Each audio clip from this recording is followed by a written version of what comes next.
Petrol ডিজেলের উপরে সরকারের যে অনুদান থাকে সেখান থেকে কম করে পেট্রোল ডিজেলের দাম কমাবেন। কমাতে পেরেছেন? কমাতে পারেননি। কিন্তু সেগুলো না কমিয়ে সাধারণ মানুষ যদি আপনাকে প্রশ্ন করে, তাই সেই প্রশ্ন করাটাকে বন্ধ করার জন্য আপনারা কি করলেন? এসেই কুরবানির ঈদে গরু কুরবানি করা যাবে না, আপনারা ঠিক করলেন। মানুষকে খেপিয়ে দিলেন, মানুষের মাথায় ঢুকিয়ে দিলেন যে গ্যাস নিয়ে চিন্তা করতে হবে না। হিন্দু ভাইদের একটু সুরসুরি দিলেন যে দেখো আমরা মুসলিম ভাইদের জব্দ করে দিয়েছি, তাই না? এই ধর্মীয় সুরসুরিতে চলবে না। আগামী দিনে মানুষ বুঝে যাবে খুব তাড়াতাড়ি, মানুষ বুঝতে শুরু করে দিয়েছে। এই ধর্মীয় সুরসুরি দিয়ে খেলাটা বন্ধ করুন। একটা দল ছিল যারা আইএসএফ কে বিজেপির দালাল দালাল দালাল দালাল করতে করতে নিজেরাই বিজেপির দালাল হয়ে গেছে। আজকে ভোটের আগে প্রচার করেছিল আইএসএফ কে ভোট দিলে বিজেপি চলে আসবে, আর আজকে দেখুন বিজেপির দরজায় গিয়ে লাইন দিয়ে পড়ে আছে। কখন দরজা কোথা থেকে একটু সুযোগ পাবে ঢুকে যাবে। আমাদের মাননীয় নওশাদ সিদ্দিকী সাহেব এখনো মেরুদণ্ডরা সোজা রেখে তৃণমূলের আমলেও দাঁড়িয়েছিলেন, বিজেপির আমলেও দাঁড়িয়ে আছে, আর আগামী দিনেও দাঁড়িয়ে থাকবেন।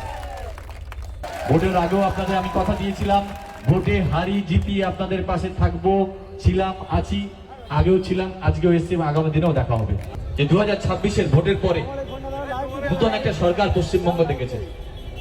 তৃণমূল কংগ্রেসের 15 বছরের রাজত্ব শেষ হওয়ার পরে আর একটা নতুন শক্তি পশ্চিমবঙ্গকে দখল করেছে। আমরা আমাদের জায়গায় দাঁড়িয়ে, বিরোধিতার জায়গায় দাঁড়িয়ে আমরা ঠিক করেছিলাম, বা আমরা ঠিক করেছি যে আমরা বিরোধিতার মতোই করব। আমাদের চেয়ারপারসন বলেছেন। কিন্তু আমরা গিয়ে দাঁড়িয়ে এখন দেখছি বর্তমানে সরকার এসে 1 মাস বয়স হতে পারলো না, তারা সাধারণ মানুষের রুটি জায়গাগুলো নষ্ট করা শুরু করে দিয়েছে। 27 লক্ষ ভোটার যারা এডুকেশনে আছে, তাদের নামগুলো ভোট বিটে যাওয়ার পরে তোলার কোনো চিন্তা ভাবনা নেই সরকারের। আর সেই কারণে বাধ্য হয়ে আমরা প্রতিবাদে নামতে বাধ্য হয়েছি। এই প্রতিবাদ চলবে। আপনারা জানেন বিগত দিনে অলরেডি আমরা নির্বাচন কমিশনের কাছে মাননীয় নওশাদ সিদ্দিকী সাহেবের নেতৃত্বে আমরা ডেপুটেশন দিয়েছি।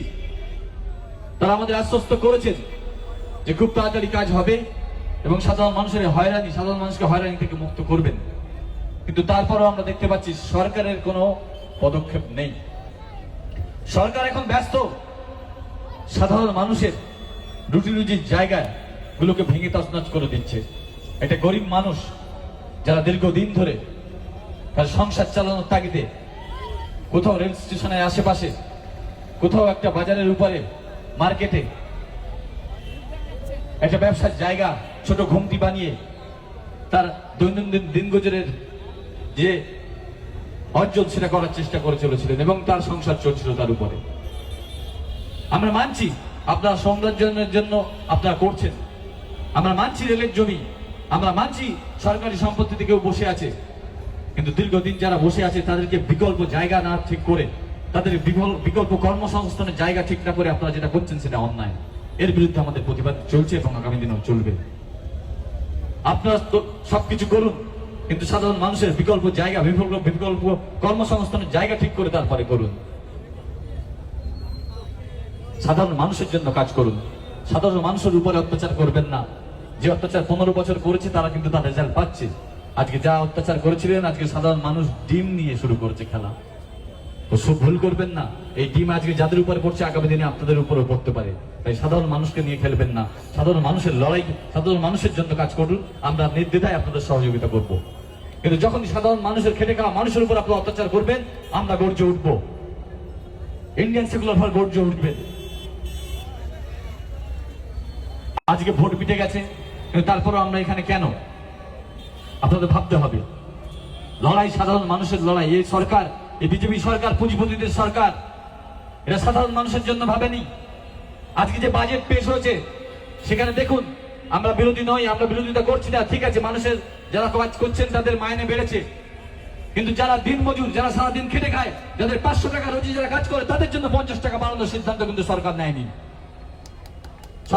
তাদের জন্য সরকার যারা 15,000 টাকা পায় তাদেরকে 20,000 টাকায় পাওয়ার ব্যবস্থা করেছে। আমরা তার বিরোধী নই, আমরা চাই তারাও তাদের যোগ্য সাম্মানিক পাক। কিন্তু সাধারণ মানুষের জন্য আপনারা কি ভাবলেন? সাধারণ মানুষের জন্য আপনারা কি করলেন? 15 বছরের যে অত্যাচার আপনারা শুরু করেছিলেন একটা দল, এই দলটা কিন্তু এসে মাত্র শুরু করেছে। আপনারা ভোটের আগে বলেছিলেন বিজেপি সরকার ক্ষমতা আসলে 450 টাকায় গ্যাস দেবেন। গ্যাসের দাম কত আজকে আপনারা যা বলুন? গ্যাসের দাম কমেছে, 450 টাকা হয়েছে? হয়নি। আপনারা বলেছিলেন সরকারি যে এটা থাকে তেলের উপরে, পেট্রোল ডিজেলের উপরে সরকারের যে অনুদান থাকে সেখান থেকে কম করে পেট্রোল ডিজেলের দাম কমাবেন। কমাতে পেরেছেন? কমাতে পারেননি। কিন্তু সেগুলো না কমিয়ে সাধারণ মানুষ যদি আপনাকে প্রশ্ন করে, তাই সেই প্রশ্ন করাটাকে বন্ধ করার জন্য আপনারা কি করলেন? এসেই কুরবানির ঈদে গরু কুরবানি করা যাবে না, আপনারা ঠিক করলেন। মানুষকে খেপিয়ে দিলেন, মানুষের মাথায় ঢুকিয়ে দিলেন যে গ্যাস নিয়ে চিন্তা করতে হবে না। আপনাদের দৈনন্দিন যে আপনারা যে কাজ করেন তার যে পয়সাটা বাড়ানোর কথা আপনাদের বলতে হবে না, আপনারা এটা নিয়ে মেতে থাকুন। ধর্মীয় উস্কানিটা দিয়ে দিলেন। আমার হিন্দু ভাইরা আজকে বলুন, যারা এই গরু ব্যবসা যারা করেন 80% আমার হিন্দু সম্প্রদায়ের লোকজন। আরে আপনি আইন করবেন, আজকে যে মানুষটা গরু পালন করছেন সে তো 3 বছর আগে থেকে গরু পালন করছে, 4 বছর আগে থেকে গরু পালন করছে, তাকে তো সময় দিতে পারতেন। আপনি এলেন আর বলে দিলেন যে মানুষগুলো 3 বছর ধরে একটা গরুর পিছনে তাকে খাইয়ে, প্রত্যেকটা দিন তাকে খাইয়ে তার জন্য তাকে বড় করেছে, দুটো পয়সার আশায় আপনি তাকে সময় দিলেন না, তাকে পথে ভাসিয়ে দিলেন। কেন দিলেন আপনি জানেন? তার কারণ হচ্ছে হিন্দু ভাইদের একটু সুশ্রুড়ি দিলেন যে দেখো আমরা মুসলিম ভাইদের জব্দ করে দিয়েছি, তাই না? এই ধর্মীয় সুশ্রুড়িতে চলবে না। আগামী দিনে মানুষ বুঝে যাবে খুব তাড়াতাড়ি, মানুষ বুঝতে শুরু করে দিয়েছে। এই ধর্মীয় সুশ্রুড়ি দিয়ে খেলাটা বন্ধ করুন। একটা দল ছিল যারা আইএসএফ কে বিজেপির দালাল দালাল দালাল দালাল করতে করতে নিজেরাই বিজেপির দালাল হয়ে গেছে। আজকে ভোটের আগে প্রচার করেছিল আইএসএফ কে ভোট দিলে বিজেপি চলে আসবে, আর আজকে দেখুন বিজেপির দরজায় গিয়ে লাইন দিয়ে পড়ে আছে। কখন দরজা কোথা থেকে একটু সুযোগ পাবে ঢুকে যাবে। আর ইন্ডিয়ান সেকুলার ফ্রন্টের যারা ছিলেন, আমাদের মাননীয় নওশাদ সিদ্দিকী সাহেব এখনো মেরুদণ্ডরা সোজা রেখে তৃণমূলের আমলেও দাঁড়িয়েছিলেন, বিজেপির আমলেও দাঁড়িয়ে আছে, আর আগামী দিনেও দাঁড়িয়ে থাকবে। ইন্ডিয়ান সেকুলার ফ্রন্টের মেরুদণ্ড সোজা। জেল খাটিয়ে আপনি আমাদের বাঁকাতে পারবেন না, আপনি পয়সা প্রলোভন দিয়ে আমাদের বাঁকাতে পারবেন না। তাই এটা মাথায় রাখবেন যে ইন্ডিয়ান সেকুলার ফ্রন্ট আপনাদের প্রত্যেকটা অন্যায়ের প্রতিবাদ করবে চোখে চোখ রেখে। আমি আর দীর্ঘায়িত করবো না, আগামী দিনে এই লড়াই জারি থাকবে। আমরা আবারও যে সমস্ত ভোটার যাদের নাম এখনো অ্যাডজুডিকেশন লিস্টে আছে, আমরা আগামী দিনে আরো লড়াই করবো। আমাদের পিয়ারুল সাহেব অলরেডি হাওড়া ব্লকে একটা ডেপুটেশন দিয়েছেন, আমরাও আগামী দিনে মিনাখা ব্লকেও আমরা সেই একই পথে হাঁটবো এবং ইন্ডিয়ান সেকুলার ফ্রন্টের নেতৃত্বে আগামী দিনে লড়াই জারি থাকবে। আপনারা এভাবেই পাশে থাকবেন। মানুষের জন্য আমরা ছিলাম এবং আগামী দিনে থাকবো। এই বলে আমি আর দীর্ঘায়িত করবো না। আরো ভালো ভালো বক্তা আপনাদের সামনে উপস্থিত আছেন, তারা বক্তব্য রাখবেন। ভোটের আগেও আপনাদের আমি কথা দিয়েছিলাম, ভোটে হারি জিতি আপনাদের পাশে থাকবো, ছিলাম, আছি, আগেও ছিলাম, আজকেও এসেছি, আগামী দিনেও দেখা হবে। এই বলে আমি আমার বক্তব্য শেষ করলাম। সবাই ভালো থাকবেন, সুস্থ থাকবেন। ইনকলাব জিন্দাবাদ, আইএসএফ জিন্দাবাদ। মাননীয় নওশাদ সিদ্দিকী স্যার।